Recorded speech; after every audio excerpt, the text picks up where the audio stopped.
Now we feel Hyundai has done just enough to differentiate the Active from the i20 when it comes to styling.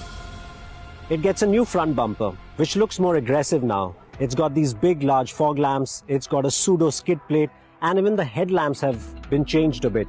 These have DRLs and are projector type. At the rear, the tailgate is new. It also gets new fuel filler cap, which does look nice, and it's got these side body cladding to help you if you go through some bushes while trying to off-road. It also gets roof rails and a higher ground clearance, along with nicer looking wheels. But at the end of the day, the i20 is still a front-wheel driven hatchback, and which means if you try to exploit its off-roading ability, you won't get anywhere because it doesn't have any. Which means there's a lot of pushing and shoving that we need to do now that we've got it beached. So now the hard work starts.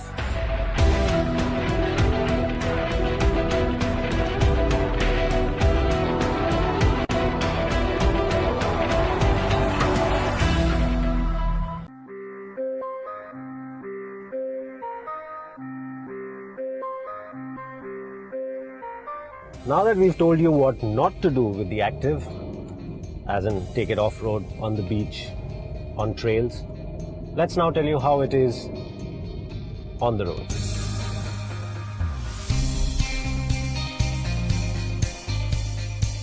Now the Active is based on the i20, and we have mentioned that in the past. So what you get is the same chassis, the same shell, and the same underpinnings. Now it might have a slightly higher ground clearance than the regular hatchback, but that hasn't affected the car's behavior on the road. So the ride is still nice, the handling is still acceptable, and it continues to get the same engine and gearbox options. Now we're driving in Goa, narrow roads, and honestly, we can't tell the difference, but probably when it comes for a test, we would be able to comment on that more. But the bottom line is, it still is a nice, potent car to drive, and it's not noisy, it's got a refined engine. Overall, it's a very nice package, engine-wise and comfort-wise. Now we've seen how much differentiation Hyundai has created in the exterior styling of the i20 Active compared to the regular hatchback. But on the inside, the design remains more or less the same. Now you have new fabric, and the same color has been transferred over to the dashboard and to some pieces on the door. And honestly, this blue just doesn't look very good. Now we're driving the silver car, so it's color coordinated with this blue. The brown color car has a different color interior. But this color, this blue, just makes the interior look less plush, less upmarket compared to the regular i20. Now in terms of equipment, again, it's the same story. So now this is the top of the line SX version, and the equipment list is similar or identical to the Elite i20 top of the line.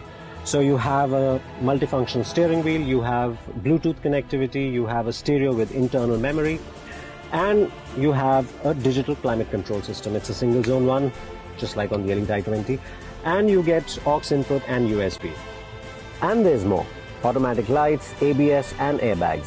Additionally, the i20 Active gets corner ring lights and aluminium pedals. Yes, we know the latter doesn't really add to the driving experience in any way, but it does look cool. Now this continues to be a comfortable cabin, so you have comfortable seats, you have a good sense of space, you have usable cup and bottle holders, and you have an armrest that you can use long drive, short drives, whatever.